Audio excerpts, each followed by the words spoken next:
basta mawawasak. Doon kakapit yung corner. Doon daw po kumakapit yung apat na corners na foundation. Meron pong pinaka-center column, doon kumakapit. Sa atin din pong mga buhay, no? Kapag ang sentro ng buhay natin ang ating sarili, guguho tayo kasi pag nawalan tayo ng trabaho, lungkot, no? Pag nabigo, lungkot, no? Nagkasakit, lungkot. Pero kapag meron po tayong Jesus as the center of our life, hallelujah, darating din ang mga yan, pero meron tayong kakapitan. Yan po ang ginagawa natin, paalalahanan ng bawat isa na meron po tayong center column sa buhay natin, and His name is Jesus. Again, welcome po, Daddy Romeo. Kami pong dalawa ni Tatay Hill. Ito kami po yung JOV Saskatoon, no? Gayun din po, welcome Sister Teresita, Nanay Juanita, no? Lola Juanita, no? Um, Sister Gina from Saudi Arabia. Sige po, banggitin po natin kung saan ang pinanggalingan natin, no? Si Daddy Romeo naman, he is from Brazil. Sister Myrna from the Philippines. Si Opo, it could be Brother Manuel. Kayo po ba yan, no? Si Opo. Sister Jennifer from Singapore and Sister Aris. Sister Anna naman, she is from Abu Dhabi, while Sister Susan, she is from Japan. Janela and Regina, Philippines. Brother Dennis and Sister Glody, of course, dito po sa Vancouver. Sister Pia, Singapore. Si Brother Bong and Irish, kumusta po kayo from the Philippines? Sister Gigi from Saskatoon, no? Pat and Ren, yan po ay sa Philippines. And Sister Eris, dalawa kayo, no? Dalawa pala kayo. Eris, yan. Singapore. So, hinihiling ko po kay sino ba ang pwedeng mag-pray sa atin ngayon? Opening prayer. Any volunteer po, no? Abang piniprepare ko lamang po itong aking material. I would appreciate it kung meron pong volunteer na mag-opening prayer po. Please. Yan. Sige po, Pastor, ako na lang po. Ayan. Sige po. Okay, Panginoon, maraming salamat sa araw na to, Panginoon. At muli mo kaming tinawag, Lord God. Amen. It's a privilege, Lord God, to be with you, to stand in your will, Lord God, to proclaim your will, Lord God. Panginoon, ikaw po ang magbukas ng puso namin sa mga salita mo ibibigay ngayong araw na to, Lord God. May we encounter your tangible presence, Panginoon. Ikaw po ang magbigay ng kaliwanagan sa mga isip namin na nagugulumihanan, Panginoon. Ikaw po ang magbigay ng saya, Panginoon. Amen. Gamit ang iyong mga salita, Lord God. Thank you, Lord God, na lagi ka namin na-experience dito at lagi ka namin natatagpuan dito sa prayer group na to, Panginoon. Amen. Salamat, Panginoon, sa divine connection na ibinibigay mo sa amin at sa araw-araw mong pagtawag, Lord God, sa amin upang magkaisa, Panginoon, upang Amen. magpalakasan, Panginoon. Amen. Maraming salamat sa iyong mercy, sa iyong love, sa iyong faithfulness, Father God, sa iyong guidance, Panginoon. Patuloy Amen. nawa, Panginoon, manatili kami faithful sa iyong salita, Panginoon. I pray this in Jesus' name. Amen. Amen. So, it's Monday morning at Monday evening po, mostly sa Philippines, sa Singapore, at hapon naman dyan, Sister Gina, sa inyo, no? So, katulad po ng ginagawa, yung Lunes po, tayo po ay discipleship, no? Nasa series 6 na po tayo, kung saan we're talking about the three aspects of salvation. Supposed to be po, Tagalog po ang aking ipipresent sa inyo, no? Kaya lang po, naubusan po ng oras this week dahil marami po ang ginawa ko kahapon po. fully packed po ang aking schedule, and thank you, Jesus, strength. So, kahapon po, ang ginawa ko po ay nag-church yan. Sama-sama kami ni na Sister Glody, Brother Dennis. Wala Sister Elizabeth, no? Sama-sama po kami at pagkatapos po, ang service namin ay 4 p.m. to almost 7 p.m. And then 7 p.m. po, nag-meeting po kami ng mga Sunday school teachers, no? So that's about 1.5 hours. Pagkatapos po, kami po ay meron pang pinuntahan para home visit. Dito po kasi sa Canada, dahil nga po iba-iba ang shift sa pagtatrabaho. So kung anong oras available po ang mga pupuntahan, ay doon po kami pupunta. So, from 8:30 or siguro 8:45 until 10, almost 10 p.m., nagbisita po kami. Kaya pagdating po dito, dahil ang lamig-lamig din naman, no? Pagkakita ko po sa bed, sabi ko, inaantok na ako.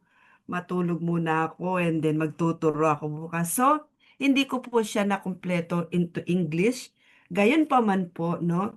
Ang aking pong pakiusap, Sister Jen or Sister Pia, kapag nag-quote po ako ng verse mamaya from doon sa second aspect of salvation from doon po sa sanctification and glorification. Kung kaya niyo pong yung Tagalog, ay i-post po ninyo para po ma-appreciate po ng marami sa atin.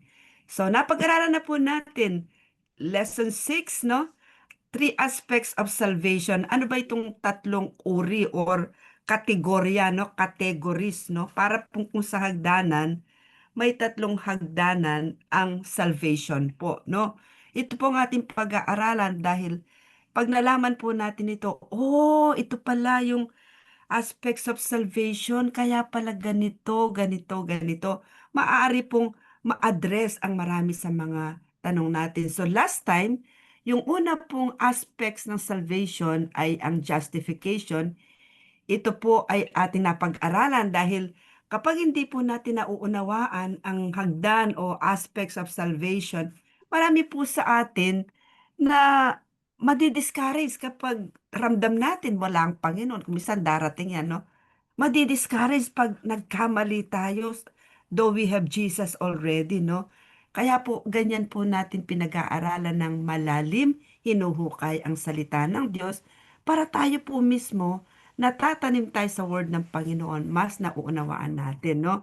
So dahil nga lack of knowledge sa word of God kuminsan, akala natin pag sinabing salvation, kaligtasan, makikita lang natin ito kapag nandun na tayo sa langit pero ngayong buhay pa tayo, hindi tayo sigurado. Di po ba? Merong katulong ganun, Gudo? Sometimes may katotohanan po ito pero kailangan po nating basahin pa ang Word of God para may katiyakan tayong dito pa lamang sa lupa.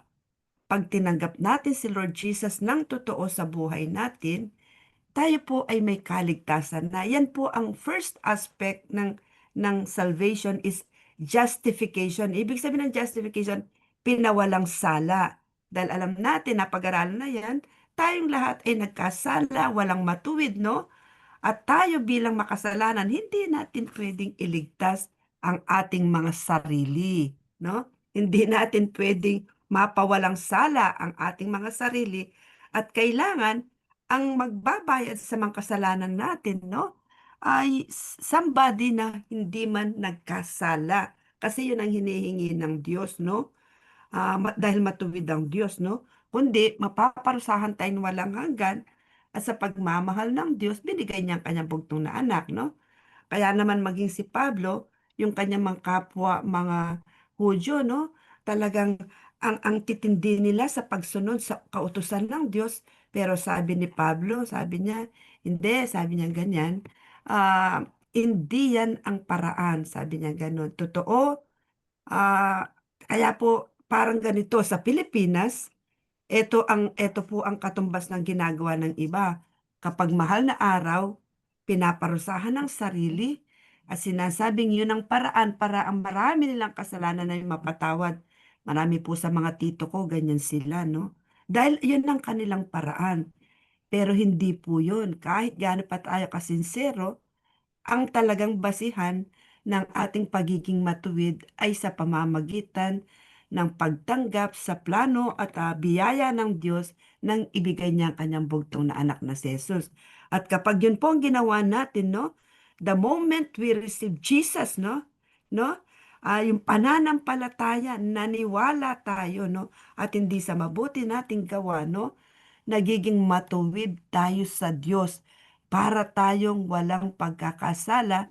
Yan ay regalo ng Diyos sa atin ang pagiging matuwid na matatanggap lamang sa pamamagitan ng kanyang bugtong na anak Amen. na si Jesus, no? Kaya po sabi sa Romans 3:22, no? The righteousness from God comes through faith in Jesus Christ to all who believe. Tandaan po natin ito. Ang ating pagiging matuwid ay nagmumula sa Diyos lamang, at ito ay sa pamamagitan ng pananampalataya sa Panginoong Yesus sa lahat ng naniniwala. So dito, Hudyo ka man, Hentil ka man, Pilipino ka man, American ka man, Muslim ka man, lahat po tayo kapag naniwala tayo kay Lord Jesus sa kanyang ginawa, sa ikatlong araw siya nabuhay na maguli, meron tayong kaligtasan na pawalang sala tayo. Yun po ang justification, no? Kaya po napakalaga. Amen. Ito po yung unang aspeto ng salvation.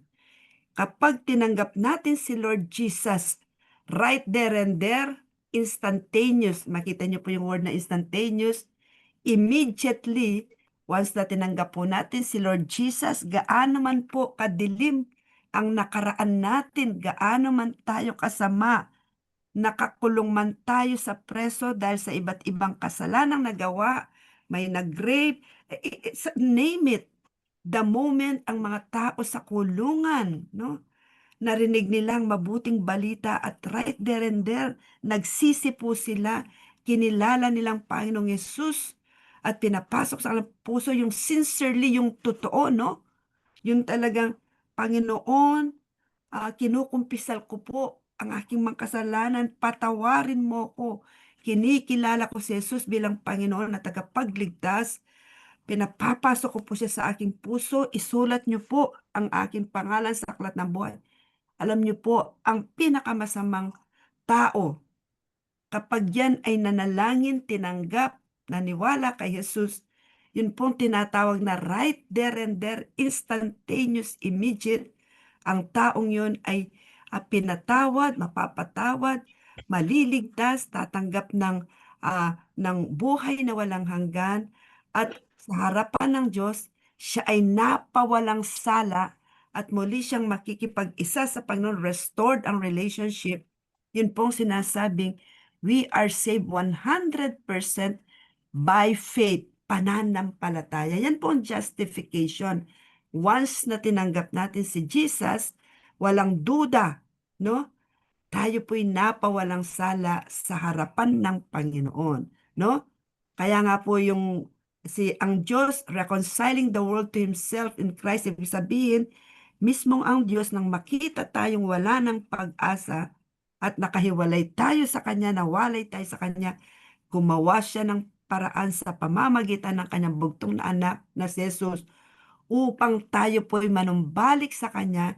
Hindi na po niya binibilang pa, inaari pang tinitingnan ang lahat ng ating mga kasalanan laban sa atin, kundi dahil sa sakripisyo ni Lord Jesus, tayo po'y nakipagkasundo sa Diyos. Hallelujah, no? Kaya naman, Hallelujah. dahil sa natanggap natin yun, etong mahalaga, we are therefore Christ ambassadors. Anong ibig sabihin ng mga ambassadors? Pag sinabing um, ambassador of the Philippines to the United Nations, ibig sabihin, yung ambassador na galing sa Pilipinas na Pilipino, ambassador siya sa United Nations, doon nire-represent niya ang Pilipinas sa United Nations, no? Yan po ang trabaho ng ambassador na alam natin. Tayo pong lahat ng tumanggap kay Lord Jesus, alam niyo po bang tayong lahat ay tinatawag na Christ ambassadors? Wow! Ibig sabihin nun, ambassador tayo ni Kristo kung kahit saan po tayo pumunta, mapadpad, hallelujah, Nire-represent po natin si Christ, ang ginawa niya sa atin dahil ang kamatayan ni Kristo ay para iligtas ang lahat at marami ang hindi nakakaalam nun. Kaya naman sinasabihan natin sila na mayroong kaligtasan kay Kristo. As though, sabing ganon, ang Diyos mismo ang nakikiusap, lumuluhog sa mga taong hindi pa nakakakilala sa Kanya, na namumuhay pa sa kasalanan, mismong ang Diyos ang nakikiusap sa kanila sa pamamagitan natin. Di po ba, no? Kaya wag po tayong mahiyang i-share si Jesus. We are His ambassadors. Dahil kung hindi natin gagawin yan, marami ang mapapahamak dahil hindi pa po nila alam na ang kaligtasan ay matatagpuan lamang kay Kristo. No? Ito po, no? Pastoral. Po. Paliwanag ko na isa ako sa binigyan ng Diyos ng mga pagkakataon. Noong ako ay nagtrabaho sa hotel, Opo.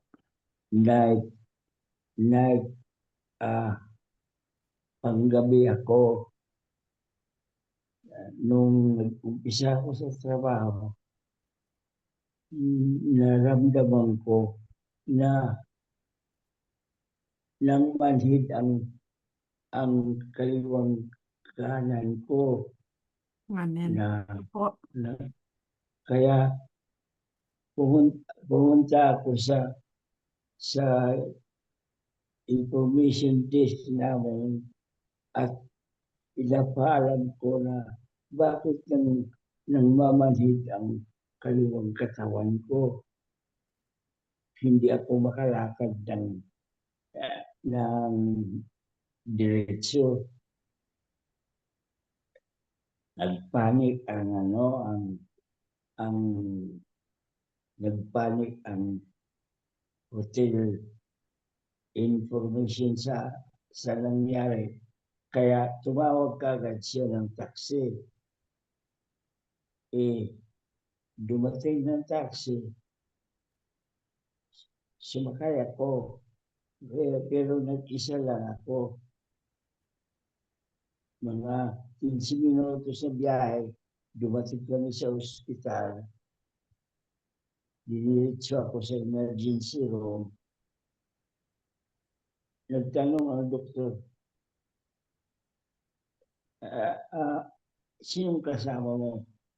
Sabi ko, wala doktor dahil galing ako sa trabaho. Sabi ng doktor, imposible naman na dahil da-diagnose nila na mataas ang presyon at saka inatake ako. Pero nagtaka ng doktor, bakit ka nakalakad pa? At saka nakapunta pa rito, nag-isa. Wala bang ibang kasama mo sa trabaho para samahan ka? Sabi ko, wala doktor dahil nagpanik na kaagad ako eh. Sabi nila, pambihira, ang taas ng mo, nakalakad ka pa at saka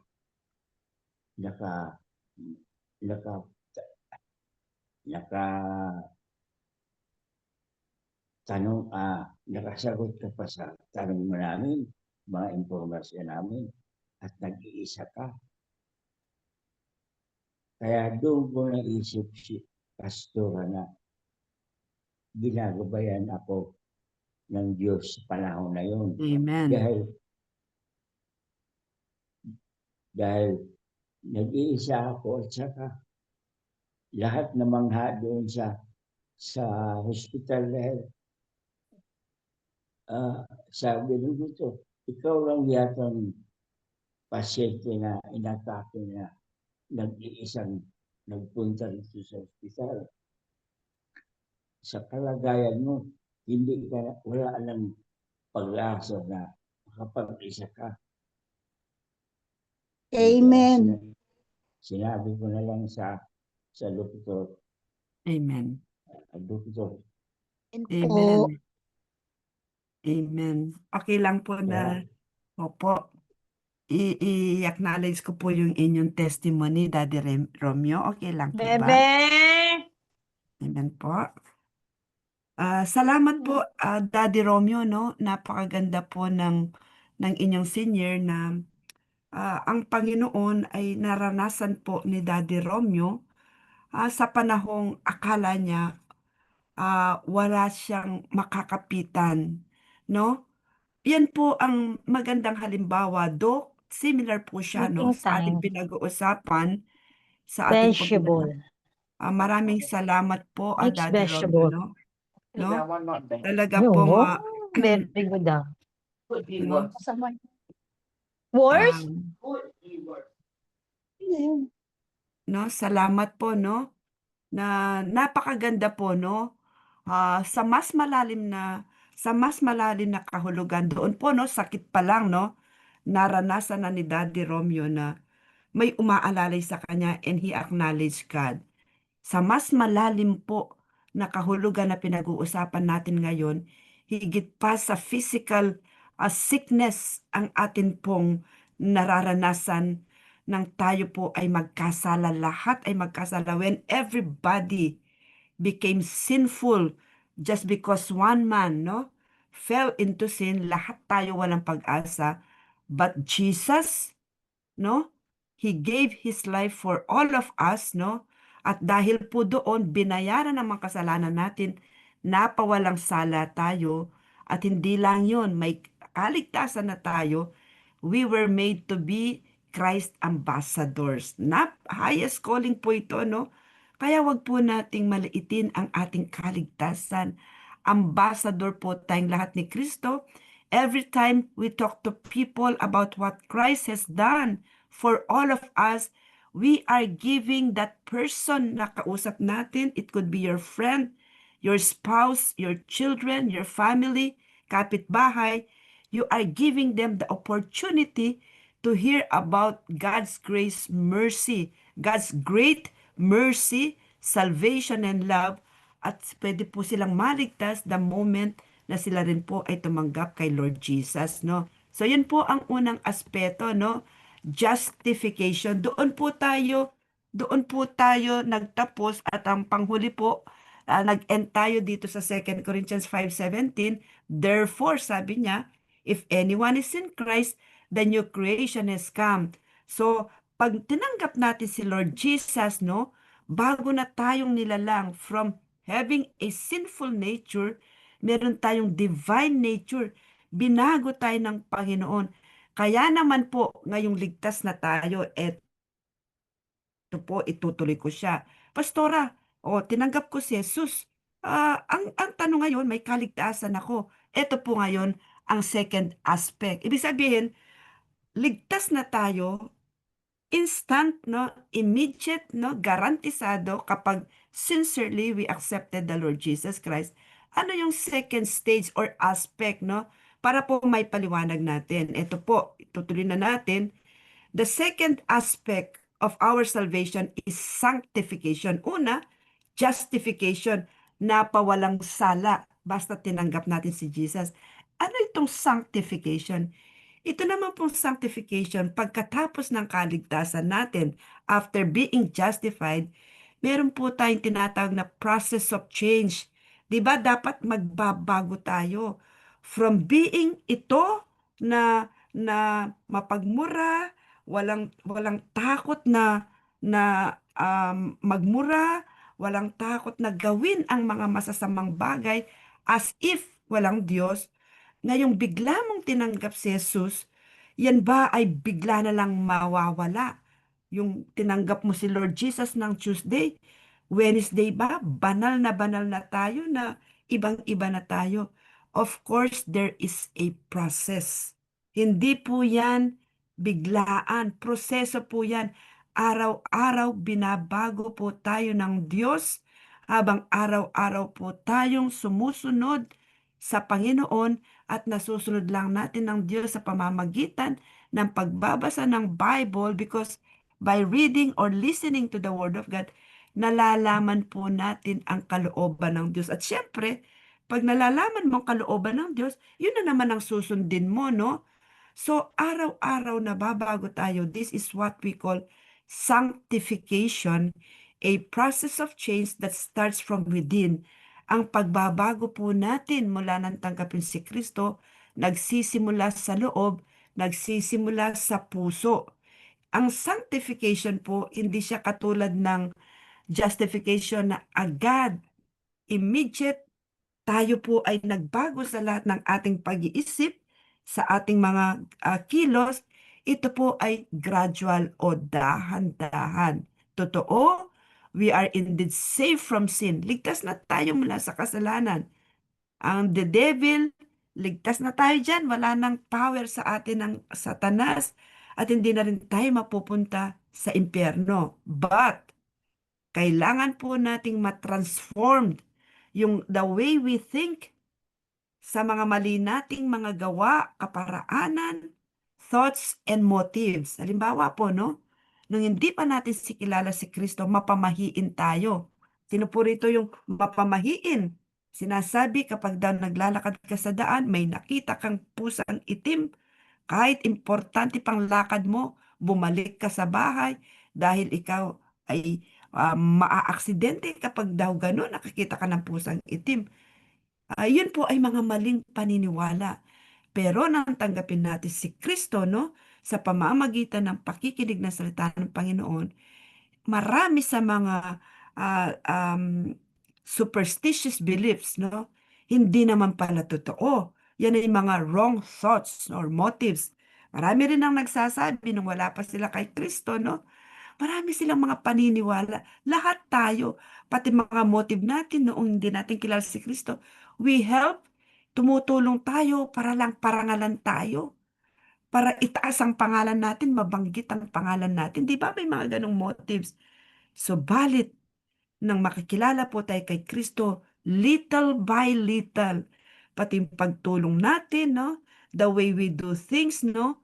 Nagiging pure po ang ating mga motives na sesentro na kay Kristo. Kahit hindi na tayo pansinin ngayon, no? Gagawin natin para sa Diyos, no? Dahil ang sabi ng Bible, ano man ang gawin mo itong parang ginagawa mo kay Lord Jesus. So, yun po ang tinatawag na sanctification. It is a process of change na binabago po ang ating mga puso. At kapag nababago po ang mga puso natin, no, lalo tayong sumusunod, lalo tayong nagkakaroon ng desire to follow the Lord, no, makikita po yan ng marami. Panglabas, may nababago sa ating mga buhay unti-unti.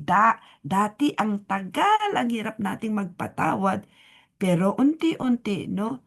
Marunong na po tayong magpatawad, nauunawaan na natin ang iba. Dati, ayaw natin silang unawain, gusto natin yung katuwiran lang natin, ang tama.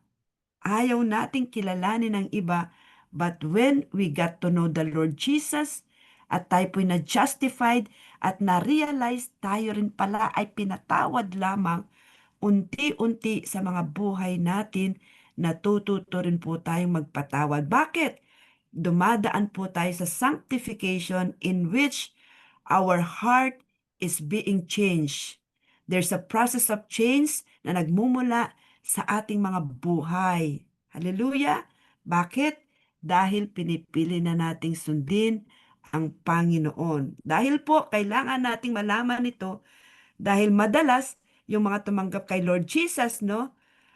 The moment na tinanggap natin si Jesus, instant, we are justified, wala nang power o kapangyarihan sa atin ang kasalanan, subalit tayo mismo, kailangan nating iwan ang mga works of sin. Halimbawa, no? Ano yung mga sinful attitudes? Tayo mapag-isip ng masama. Ayaw nating magpatawad, no?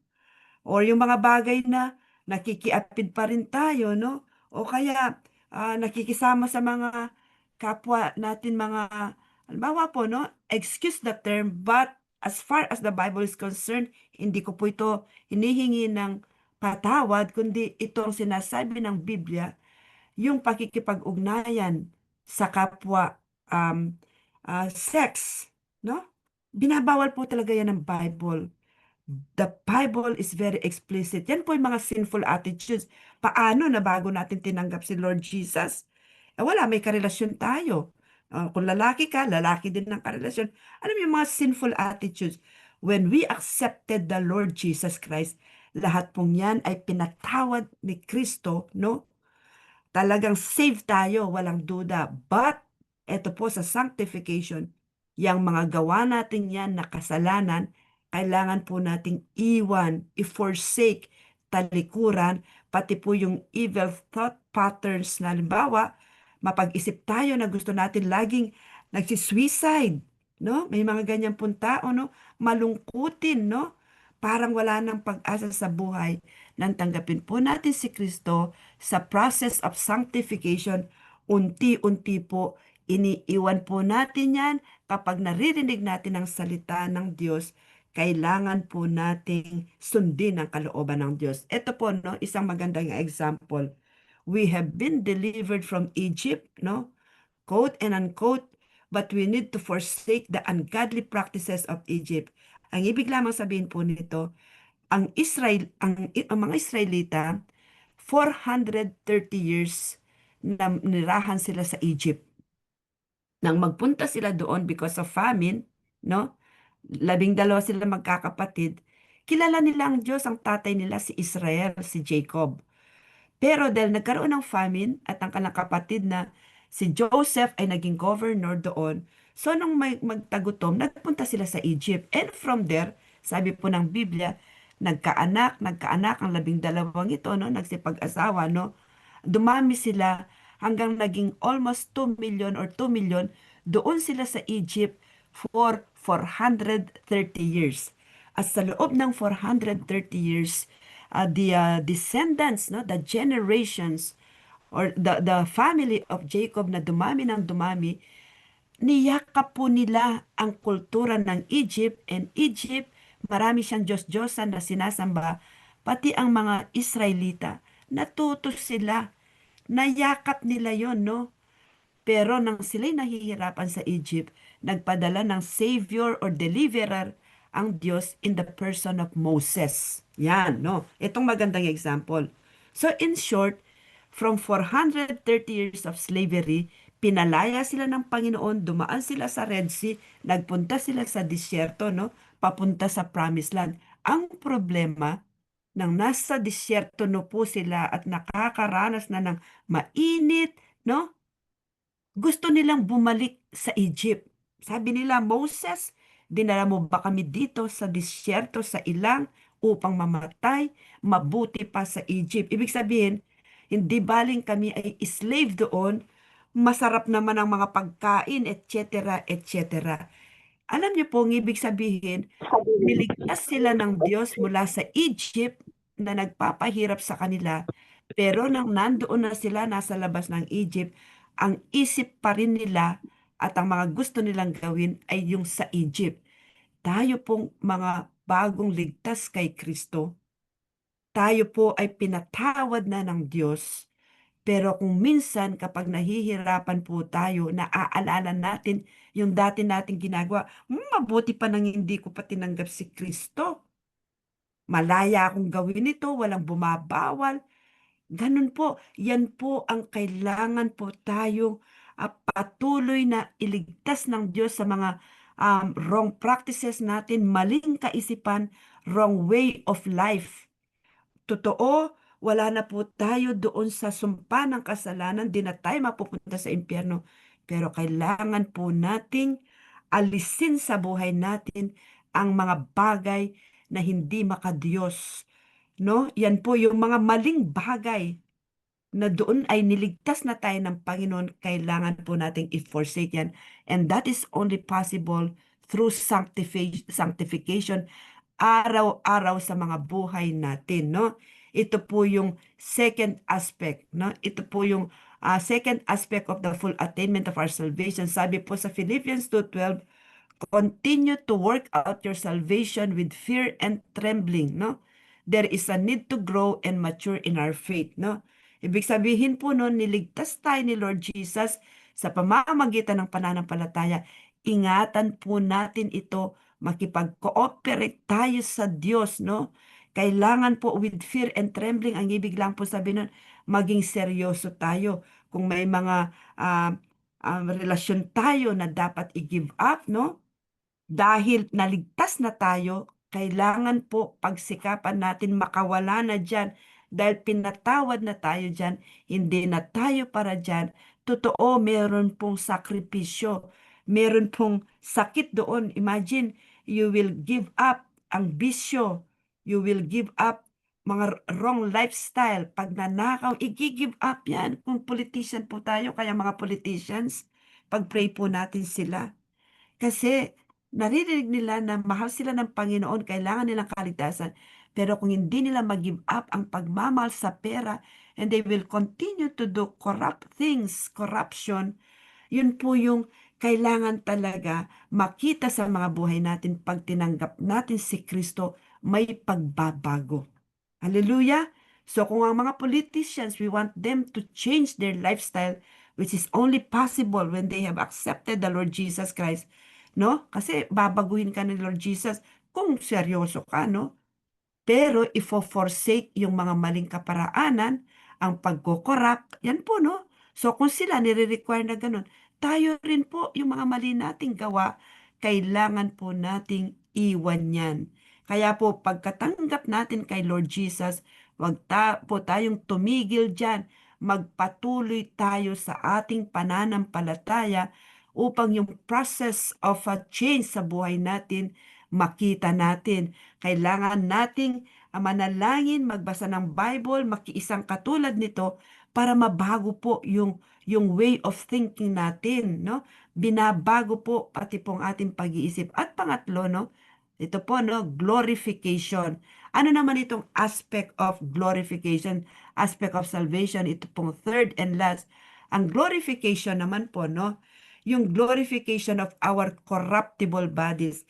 Ito pong ating katawan ngayon, yan, yung kamay natin, lahat sa atin ngayon, nasisira po ito. Kaya tinawag na corruptible, hindi dahil tayo ay corrupt. Ang ibang meaning po ng corruptible, nasisira, pag namatay tayo, nagiging buto na yan, inuuod na yan, nasisira yon. Ngayon, sa third aspect of salvation, which is called the glorification, may mangyayari sa atin in the future. Sabi po sa 1 Corinthians chapter 15:51 to 55, listen, si Pablo po nagsasabi, I tell you a mystery. May sasabihin akong misteryo, sabi niya. We will not all asleep, but we will all be changed in a flash, in the twinkling of an eye, at the last trumpet. For the trumpet will sound, the dead will be raised imperishable, and we will be changed. Sister Pia, no? Or Sister Jen, kung ito po ay kaya niyo pong i-flash para basahin ko sa Tagalog, no? Mahalaga po ito, babasahin ko sa Tagalog, no? Ang sabing ganun, makinig kayo. May sasabihin ako sa inyo. Ito po, no? 2 Corinthians 15:51, no? Yun po ang pakiano niyo po, no? Tingnan ko po siya, no? Tingnan ko lang po, no? Ayan, ito po. Ito po yung tinatag na glorification. Isang hiwaga ang sinasabi ko sa inyo, hindi lahat tayo'y mamamatay, ngunit lahat tayo'y babaguhin.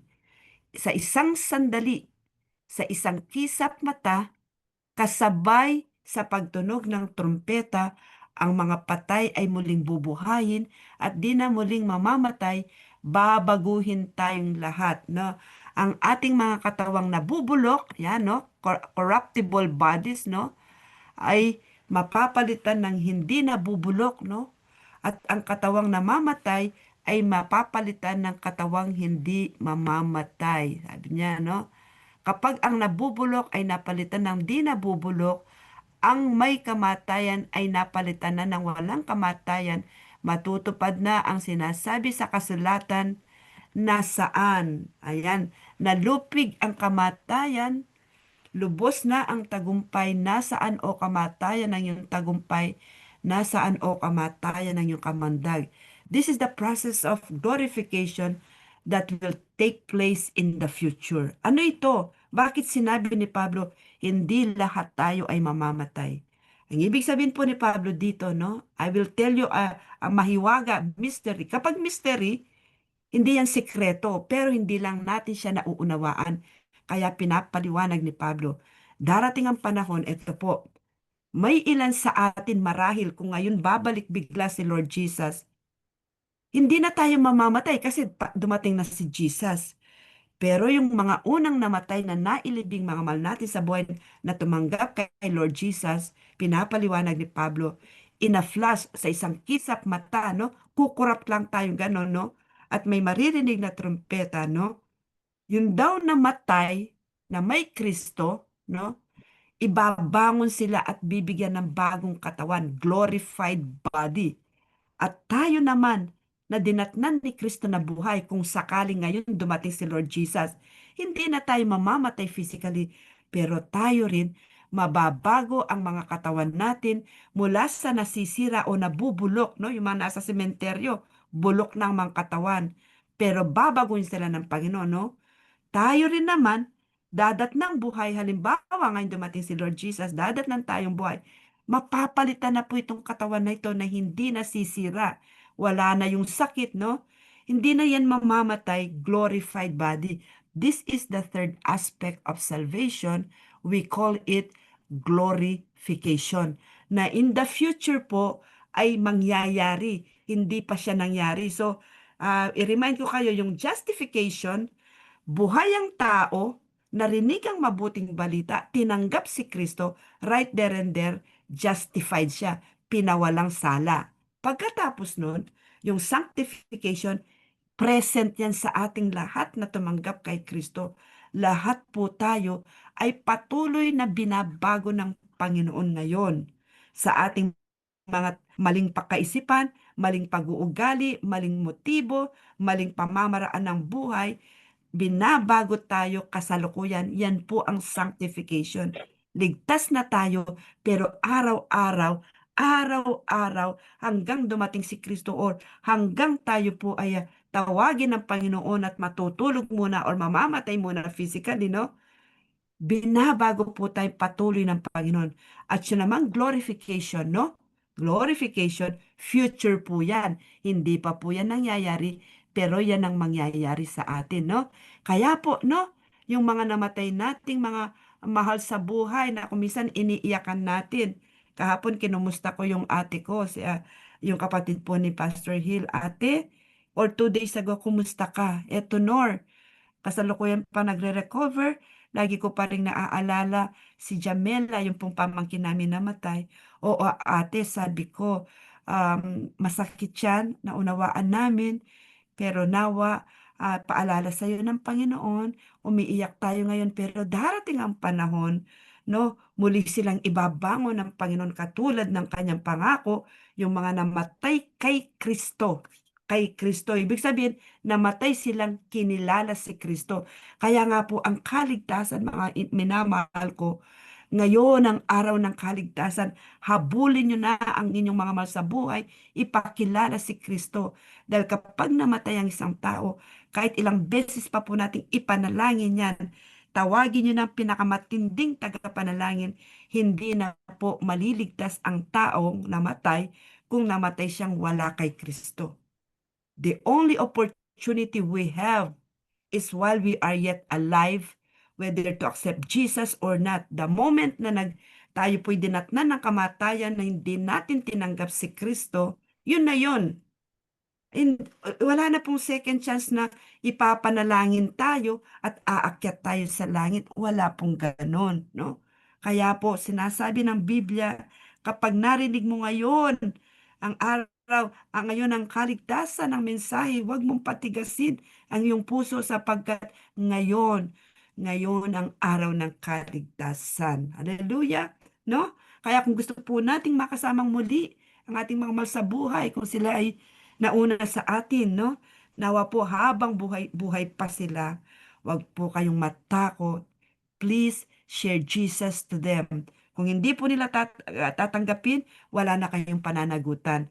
Sila at ang Diyos nang nag-uusap dyan, pero matuwid ang Panginoon, nais ng Diyos lahat ay maligtas. Subalit ang tanong, lahat ba ng tao gusto nilang tanggapin si Lord Jesus? Yun po ang isang tanong. Pero sa atin, as ambassadors of Christ, it does not matter kung anong magiging resulta. Ang mahalaga, sabihan natin sila. Ang pagtanggap, desisyon nila. Kaya hindi po natin desisyon yun. Kaya ipanatag ang mga puso natin. All we have to do as ambassadors of Christ, tell them about Jesus. So glorification, this happens when Jesus Christ comes back. Pag bumalik si Lord Jesus to take all those who belong to Him. Lahat ng nakay Kristo. Ang tanong, lahat kaya ng tao ay nakay Kristo pagdating niya? No? Sigurado alam natin ang sagot, hindi. Hindi lahat. Bakit? Alam natin, marami tayong makakilala, kamag-anak, kaibigan, kapitbahay, namatay silang hindi naniniwala sa Panginoon. Bakit? Sa paraan ng pamumuhay nila, maraming pagkakataon, they were reminded about God and His salvation, but they continue to reject Jesus. Pinipilit nila, hindi, ang aking relihiyon. Ako'y pala simba, mapagbigay ako, ligtas ako. So, napag-aralan na po natin, hindi ang ating mabubuting gawa ang nagliligtas sa atin. It is only through the sacrificial work of Jesus at the cross, and on the third day, He rose again, no? Kaya po si Pablo mismo, ang sabi niya sa Philippians 3:20-21, ayan po, paki-post, our citizenship is in heaven, and we eagerly await a Savior from there, the Lord Jesus Christ, who, by the power that enables Him to bring everything under His control, no, will transform our lowly body so that they will be like His glorious body. Kung maipost po niyan, please, paki-post po, maganda po ito sa Tagalog. Kaya po binanggit ayan, no? Ito po ipapaliwanag ko sa inyo. Bakit pumasok dito ang citizenship of heaven? Anong ibig sabihin ni Pablo rito? Ang sabi, subalit, ang sabi niya, no? Subalit sa kabilang dako, tayo ay mga mamamayan ng langit, citizens of heaven. Doon magmumula ang tagapagligtas na hinihintay natin ng may pananabik, ang Panginoong Heso Kristo. Sa pamamagitan ng kapangyarihang ginamit niya sa pagpapasuko sa lahat ng bagay, ang ating katawang lupa na may kahinaan ay babaguhin niya upang maging maluwalhating tulad ng kanyang katawan. Si Jesus po, nang siya po'y mag-resurrect, glorified body po siya, no? Hindi na po siya physically mamamatay, glorified body, no? Pero nakita siya. Bakit binanggit ni Pablo ang citizenship in heaven? Sa Philippians po, ang mga tao, they are very proud na sila ay under the Roman Empire, Roman citizen sila. Parang sa panahon natin, kapag ikaw ay American citizen, Canadian citizen, we are so very proud, di ba? Pero pinapaalalahanan tayo, ang talagang citizenship natin ay sa heaven. Dahil ang mga taga-Philippians, they are so very proud to become Roman citizens.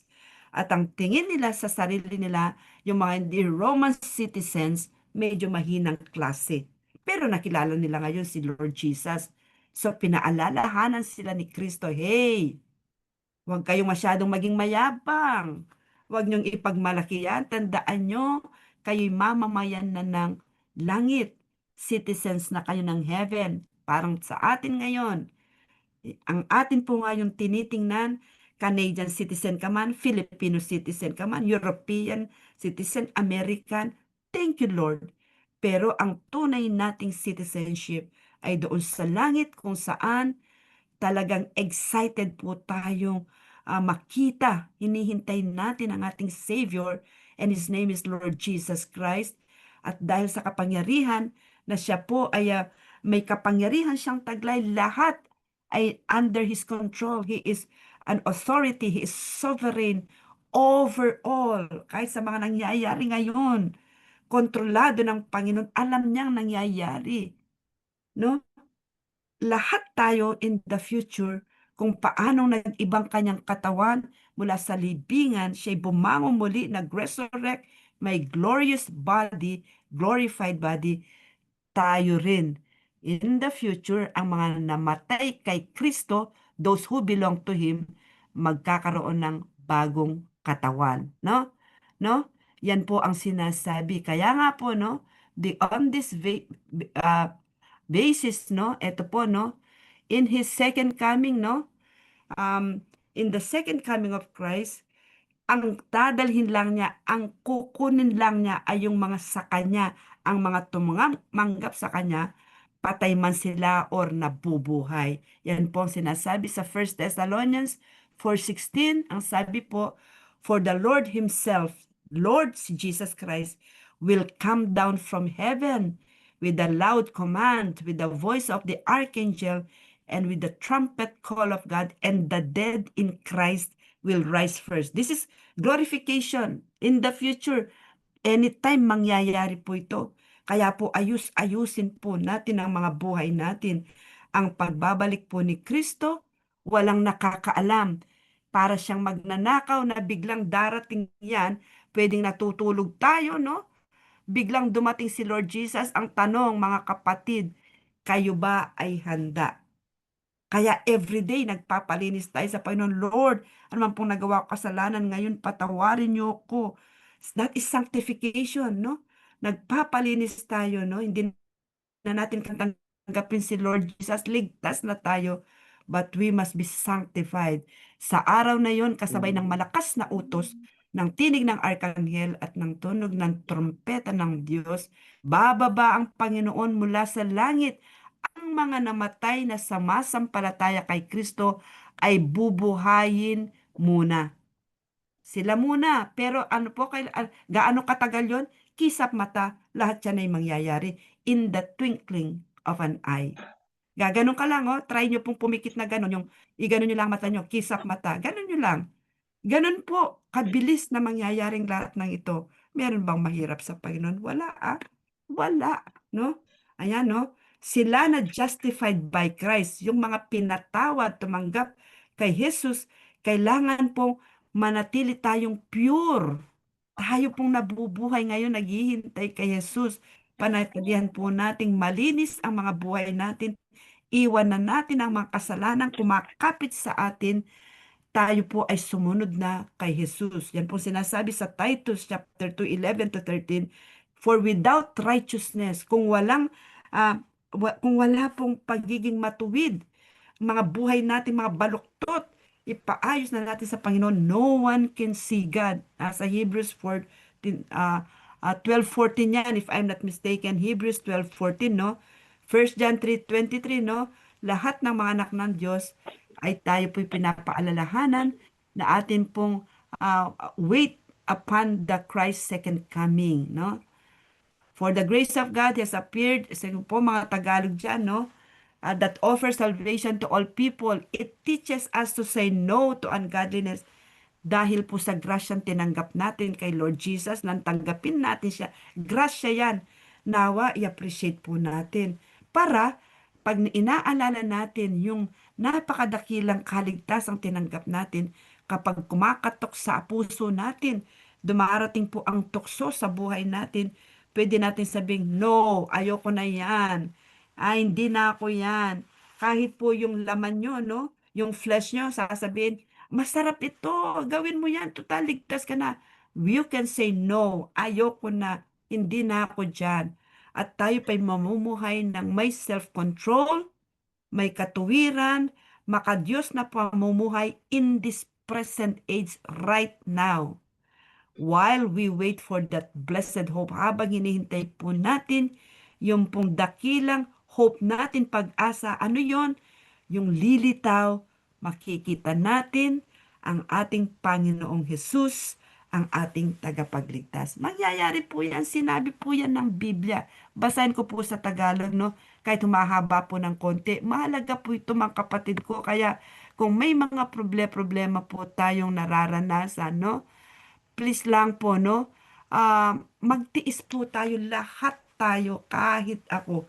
Dadaan po tayo ng mga challenges, minsan sa money, o minsan emotional, financial, physical, lahat ng yan. Pero magtiis po tayo dahil meron tayong hinihintay, babaguhin lahat ang ating mga katawan. Sapagkat nahayag ng kagandang loob ng Diyos, nagdudulot ng kaligtasan sa lahat ng tao. Ito ang nagtuturo sa atin na talikuran ang makamundong pamumuhay at damdaming makalaman at mamuhay tayo sa daigdig na ito ng may pagpipigil sa sarili. Karapat-dapat sa Diyos habang hinihintay natin ang pinagpalang araw na ating inaasahan, no? Amen, no? Yan po, no? Yan, nakikita niyo po yan. Basahin niyo po siya, no? Hebrews 12:14, Sister Jen, dito po, no? Hebrews 12:14, ito po sinasabi, make every effort to live in peace with everyone and to be holy. Without holiness, no one will see the Lord. Marami po sa atin, ligtas na tayo. Pakinggan po natin ito. Pero ayaw pa nating makipagkasundo sa iba. Hate pa rin natin sila. Ayaw na natin silang makausap. Ito pong nangyari sa mga taga-Hebrew, no? Mga Kristiyano ng mga ito. Ang sabi ng sumulat ng Book of Hebrews, gawin nyo ang lahat ng inyong makakaya. Make every effort. Ibig sabihin, magmumula sa atin ang pagsisikap na makipagkasundo na sa lahat. Meron pa po ba kayong hindi pinapatawad? Mga kapatid, asawa, mga magulang, no? Pinsan, no? Anong sabi, no? Sikapin ninyong makasundo ang lahat at magpakabanal sapagkat hindi ninyo makikitang Panginoon kung hindi kayo mamumuhay ng ganito. Kapag pala tayo po ay inaalagaan pa ang galit sa puso natin, no? Please po, no? Huwag niyo akong kagalitan. I am just sharing the Word of God para po tayo, no? Yung sanctification natin abang hindi pa dumarating si Lord Jesus, yung proseso ng pagbabago, tuloy-tuloy, no? Makipagkasundo na raw po tayo sa lahat, no? At mamuhay ng may kabanalan. Bakit? Without holiness, no? No one will see the Lord. Kahit sabihin pa natin, Kristiyano tayo, magbanal-banalan tayo. Pero yung pamumuhay natin ay hindi po tayo nagpabago sa Panginoon. Hindi po natin makikita ang Diyos. Bible po ang nagsabi niyan, hindi po ako. No? Kahit po umahaba, no? Dalawang ano na lang po, slides, tapos na tayo. Nais ko pong i-share ito sa inyo. Ayoko pong iwan kayo ng bitin. Akala natin ang tanggapin natin si Jesus, okay na. Kahit ayaw na natin makipagkasundo, kahit ayaw na natin magpatawad, kahit hindi natin iiwan ang mga maling relasyon, okay na tayo. Pinatawad na nga tayo. Kaya naman iwan na natin yan sapagkat kung hindi po natin iiwan ang mga yan, anong saysay ng pagtanggap natin kay Kristo? Nothing has changed in our life. There must be a change, a process of change. And one of these, a command in the book of Hebrews 12:14, make every effort. Makipagkasundo na sa lahat. Make every effort to live in peace with everyone. At kayo naman na nagiging sanhi, halimbawa tayo nagiging sanhi, kaya yung iba nagagalit, abay, ano, baguhin din natin ang mga buhay natin. Para bang ganito, gusto nyo, unawaan tayo ng iba, patawarin tayo, no? Makipagpis na sa atin. Tapos tayo naman, ayaw naman nating baguhin ang buhay natin. Ay, hindi rin natin makikita ang Diyos, ha? Lahat po tayo kailangang makakitaan ng pagpapago sa buhay. Sapagkat kung magpapatuloy tayong magtampisaw sa kasalanan, para tayong walang ginawang tunay na pagsisisi kasi hindi natin iniiwan yung kasalanan sa buhay natin. For without holiness, no one will see the Lord. Yan po ay isang warning. Dear friends, sabi po, no? Now we are children of God. Ngayon ay mga anak tayo ng Diyos. And what we will be has not yet been made known. kung ano tayo in the future, yung may glorified body, hindi pa natin nakikita. Hindi pa nangyayari. But we know that when Christ appears, pero alam natin, kapag si Kristo ay dumating, no? Lumitaw dyan, bumaba dyan, no? We shall be like Him. Magiging katulad natin siya. Magiging katulad tayo ni Kristo, for we shall see Him as He is. Anong makikita natin kay Kristo? Glorified body. Kaya tayo rin maging ganun. All who have this hope in Him, eto no, lahat ng merong ganitong uri ng pag-asa, naghihintay kay Kristo, purify themselves just He is pure. Si Kristo, no, nang nabubuhay siya dito sa lupa, hindi siya nagkasala, no? Namuhay siyang katulad natin, no? Pero hindi siya nagkasala. Kaya pwede po sa pagsunod natin sa Holy Spirit. So dito po, sabi niya ganon, mga minamahal, sabi niya, no? Ang kausap dito, mga mananampalataya, no? Hindi po yung mga hindi naniniwala kay Jesus. Sabi, ang sabi po, mga minamahal, anak na tayo ng Diyos ngayon. Sino po rito ang anak ng Diyos? Pakitaas ng inyong kamay. Sino rito ang tumanggap na kay Lord Jesus? When you accept the Lord Jesus Christ, anak na kayo ng Diyos. So para sa atin po ito, no? Mga minamahal, anak na tayo ng Diyos ngayon. Ngunit, hindi pa nahahayag ang magiging kalagayan natin. Ngunit alam natin sa pagparitong muli ni Kristo, tayo'y matutulad sa Kanya sapagkat makikita natin kung sino talaga siya. Hallelujah! Sino talaga siya, no? Kaya't ang sino mang may ganitong pag-asa, sino pong may pag-asa? Sino po ang naghihintay kay Lord Jesus? Itaas niyo ang inyong kamay. Taas niyo po. Kaya't ang sino mang may ganitong pag-asa ay nagsisikap na maging malinis ang pamumuhay tulad ni Kristo.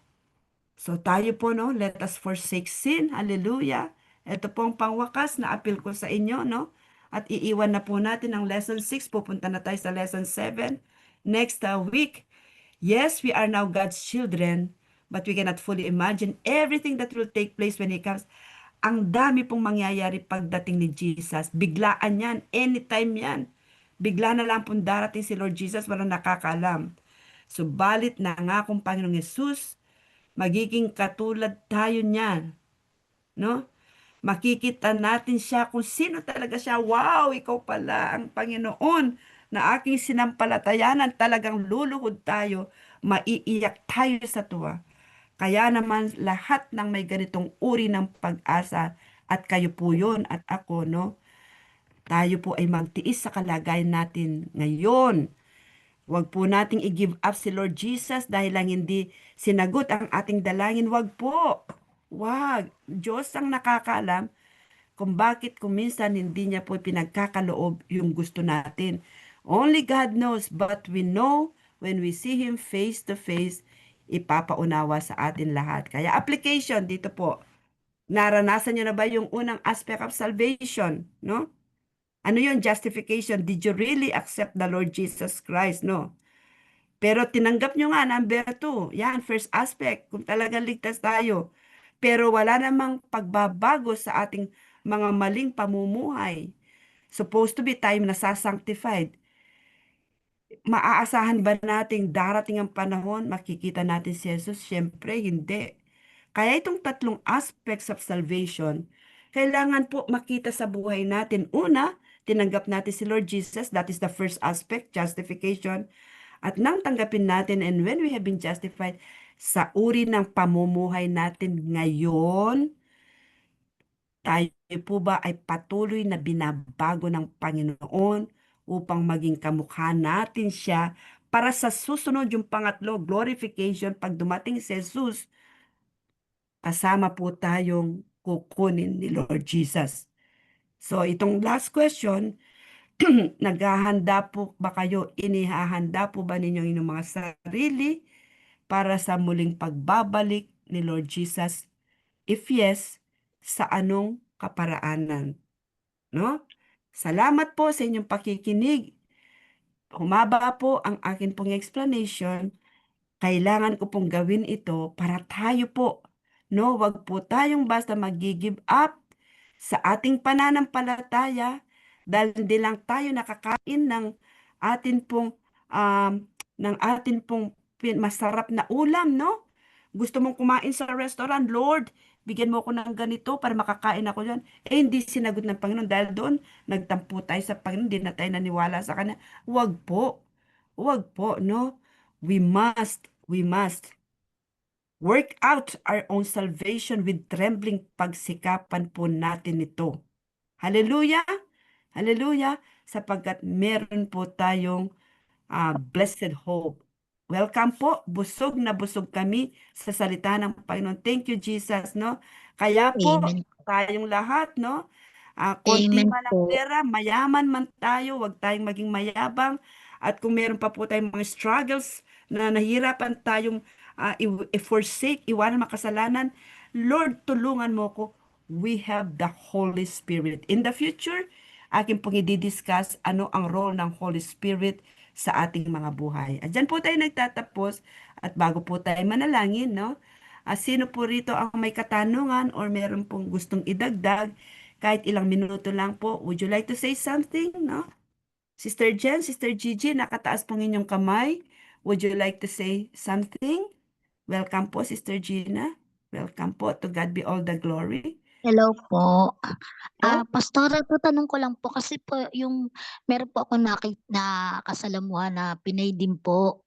Ay Opo. may tatanong lang po ako kasi Mm-mm. dati daw po nag-aano siya ng Christian, tapos daw po nung namatay ang nanay niya, sinabihan daw siya nung pastora ata o ano, sabing gano'n daw. Yung nanay daw niya, hindi daw napunta Opo. sa langit. Sabi daw gano'n. Kaya nung Hindi mula po daw nun, napunta saan? Hindi po napunta? sa langit daw, hindi raw napunta sa langit yung kaluluwa ng nanay niya. Sinabihan po siya daw ng gano'n diretsa. Diretso Oo. po sa kanya sinabing gano'n. Sabi ko, walang sino man sa atin o kahit sino man na makapagsasabi na ang magulang natin o anuman kaluluwa natin hindi mapupunta sa langit. Kasi si Lord lang ang nakakaalam nun. Di Amen. sinabi ko sa kanya, mula daw po nun, nawalan na raw po siya ng gana kasi hinihikayat ko po siya na sumali sa grupo natin. Opo. Kaso po, sabi niya, mula daw nung narinig daw niya yun sa isang tao, doon po daw sa grupo nila, nawalan Mm-mm. daw po siya ng gana kasi bakit daw po sinabing gano'n na ang nanay daw niya hindi raw sa langit napunta. Okay po. Unang-una po, Bakit salamat po, daw? Sister Gina. Opo. Sige, go ahead po. Yes po. Okay. Yun nga po, kaya nagtaka rin po ako kasi po bakit ganun po, bakit ganun yung sinabi ng tao? Opo. So, ibabase ko po sa napag-aralan natin, no? At sa mga nakaraan nating napag-aralan, Yes po. kailangan po nating tanggapin si Lord Jesus, no?